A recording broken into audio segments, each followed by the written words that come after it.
Welcome back to another episode of my van conversion, and for once my van is not behind me, and that's because today I'm finally installing the roof vent.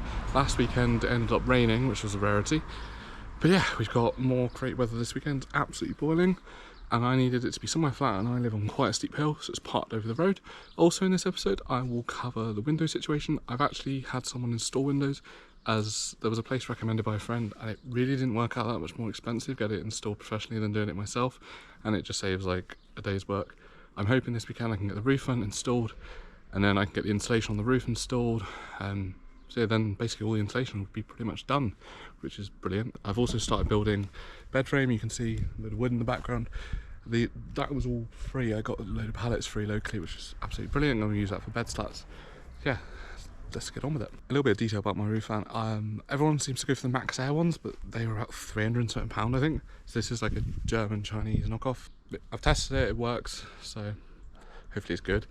I think it was about £150, something like that. It's gone up £50 now since I've ordered it, so it's a good job I ordered it then. I just didn't want to spend over £300 like a roof fan. It seems like a lot of money. Maybe it's worth it, I don't know, obviously. We'll see once it's installed and like I've done all the electrics and that. But yeah, by the looks of it, what I need to do is cut a 36 by 36 centimetre square in the roof. All the videos I've watched, they install like a bit of wood to drill into, but it doesn't say anything like that in the instructions. So I guess we'll see once we've cut the hole. Also what I've done is I've put some wood supports inside the van, because when I'm on top of it I don't want the sheet metal bending. Sheet metal's really easy to bend. The roof is meant to be able to take 150 kilo, which is way more than my weight, but that's spread across the whole thing, just not sitting in one area, so it's just a bit more like support, just like a bit more assurance for me when I'm sat on top of it, that it's not like bending beneath me basically. Yeah, it's gone with it. So just take a look at the roof fan. It's brand Zolo. Yeah, I've never heard of it either. It's got lifetime warranty apparently. The reviews are really good on Amazon. It had like 4.5 star, so I'm hoping it's good. And I have tested that it works before installing it. I didn't want to cut a hole in the roof, and then when I'd installed the electric fan it didn't work, and then somehow have to reinstall it. So I did test it by connecting it to a battery terminal. Just go install this. So yeah, as you can see, I've now got like privacy glass windows installed. I've also got it on the driver's side. I haven't installed it on the passenger side as I didn't feel like I needed a window on that side, but I can do it in the future if needed. So the back cost £250 to install, on the side was £150, a total of £400. I was looking online to order the windows, was going to be the best part of £300, and then you've got to get some bonding kit and like the U-bend, and obviously at the time to do it, I think it was going to be nearly like £320 to £350 for all the parts, which when it was like £50 more to get it installed, it just kind of seemed like a no-brainer. There'd be no worries, and the only part that hopefully not leak is then the roof vent that I install in a minute. Yeah, I think they look absolutely brilliant. So on the outside they're pretty damn tinted, I'd say like 70-80%, I'm not sure entirely, but then when you're on the inside they're not tinted like that at all, so you can see pretty clearly through them. So I'll install some curtains eventually when I get to it. And yeah, as you can see behind me, hopefully I've got some wood support beams which I used before in an earlier episode. I just needed to cut a bit off them. Well, my dad did that for me. Just needed to cut a bit off that because I've now installed insulation and wood. So yeah, hopefully that will support my weight once I'm up there.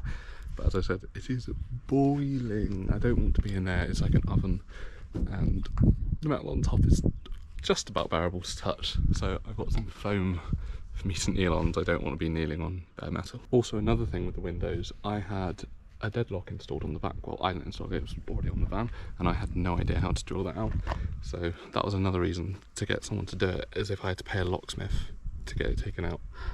The guy did it for me, included in the price, which was brilliant, so thank you for them. Now on top of the van, which is a bit sketchy because I can still feel the metal bending underneath me a little bit, but yeah, that's roughly how I want it to install.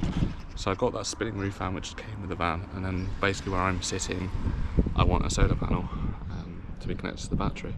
I think that's pretty much as far forward as I can have it, because after there's the roof liner, so I don't, and there's a support beam there as well, so I don't want to be cutting into any of that.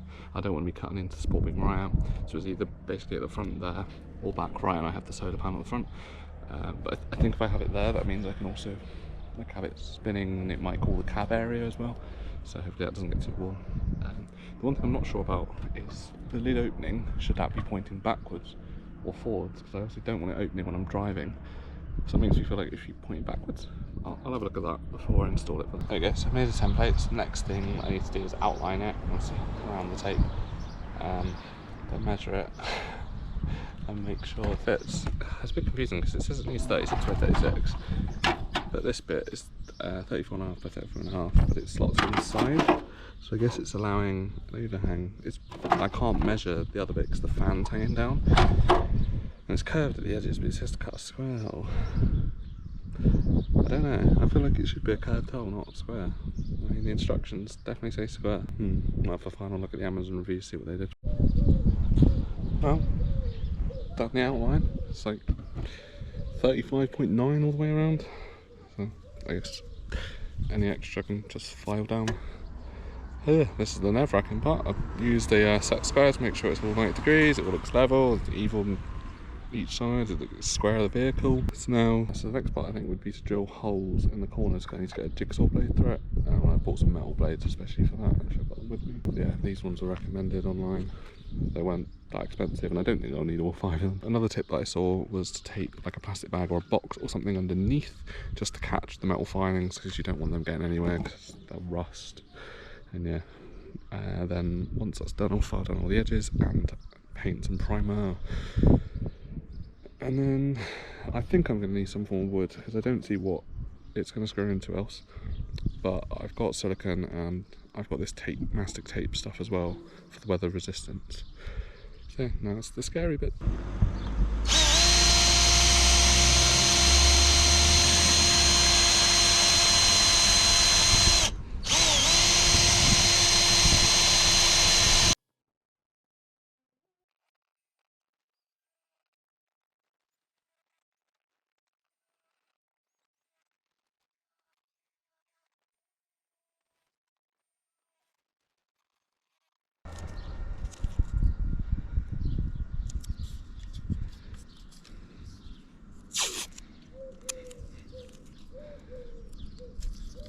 Now I've drilled the holes, the next part is use the jigsaw, and I've put tape on the bottom to stop it scuffing the roof.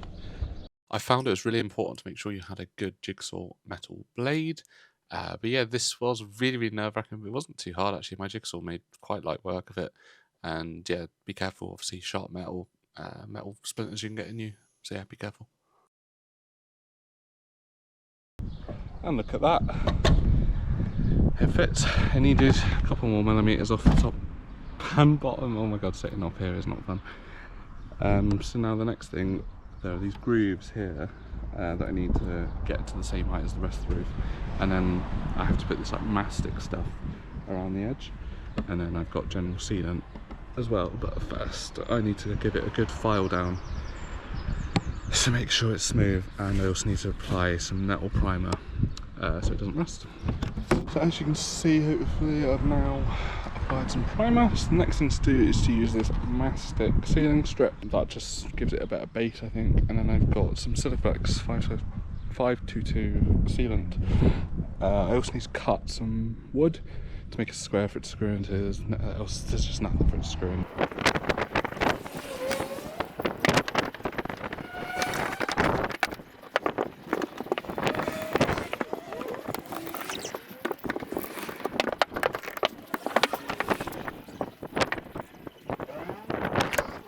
You can see behind me I've now made the square. I'm going to go get some screws, screw it together, but I'm just using the same Siliflex stuff to glue it to the metal. And once that's ready, I can peel off the mastic backing and put the vent through, so then that will stick to it. I can use that stuff again to create a waterproof seal around it, screw into the wood, and then yeah, it should be pretty much done. There is the other piece which then screws up into it, but I'm going to wait until I insulate and then put some form of wood up there before I do that. Nearly done after a long day.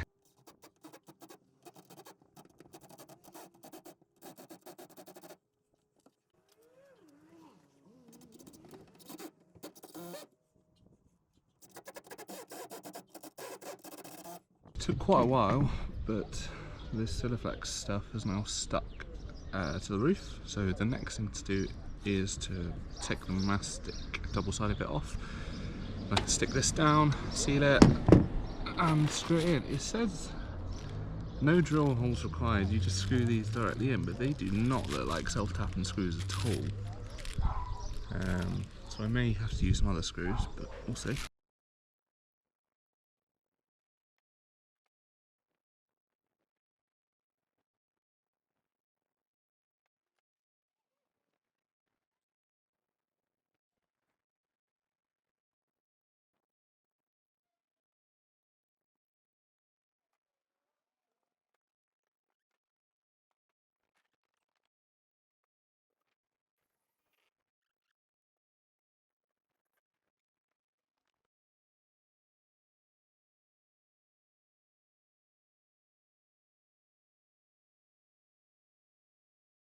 Sorry, I stopped recording because I had to deal with a bird screw. This is a really good technique. You use the drill chuck, I think it's called, and you use it to reverse the screw. That's, yeah, pretty good idea. I forgot to start recording. Yeah, I forgot to restart the recording afterwards. But yeah, it's not the prettiest. It needs a good clean up once everything's dried. But it's installed. Oh my god, I've been not dreading it, but been putting this off. And then obviously unlucky with the weather, because I thought it would be really difficult. It wasn't too bad. I've siliconed all the screws, probably, I don't know, I've got a little bit left, so I might go around. I sealed the actual unit to the mastic and then the mastic to the van, because I wasn't sure on the waterproofness of the mastic. And yeah, there's probably a few places I can go around. I've been sat on top of this van for like 5 hours doing this, basically. Like on and off, I guess, but yeah, I'm gonna go get some food.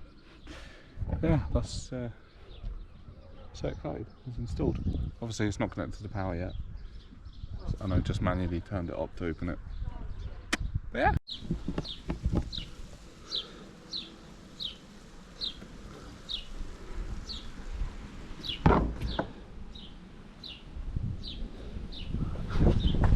It's now the next morning, and as you can see, I've got the roof vent above me.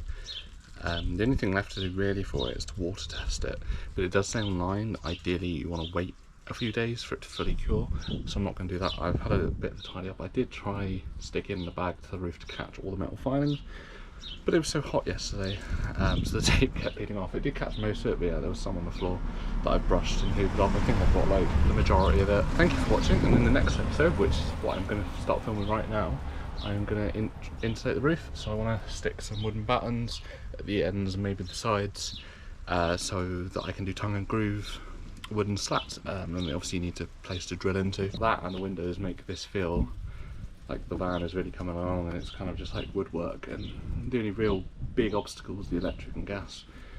So yeah, I'll see you in the next one.